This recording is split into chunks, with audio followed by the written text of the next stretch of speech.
सध्याची राजकीय परिस्थिती बदलायची असेल तर मंत्रिमंडळ विस्तार करा। अजित पवार गटाच्या बैठकीत मागणीवर चर्चा। साम टीव्हीला सूत्रांची माहिती।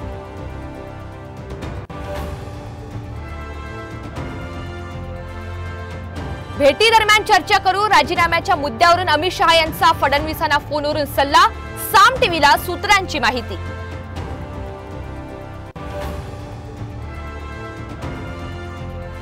विशाल पाटील यांच्यावर आमचा राग नाही, ठाकरे गटाचा नरमाईचा सूर। सांगलीतल्या विजयानंतर विशाल पाटील घेणार उद्धव ठाकरे यांची भेट।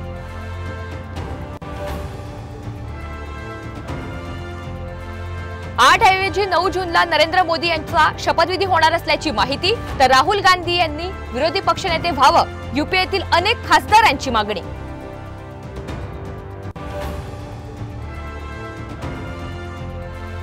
मुंबई पालिका अधिकाऱ्यावर दगडफेक। पवईमध्ये अतिक्रमण काढण्यासाठी गेले असतानाचा प्रकार। दगडफेकीत 5 पोलीस जखमी।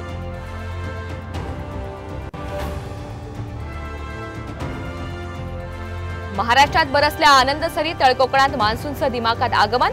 काही दिवसात संपूर्ण राज्य व्यापणार।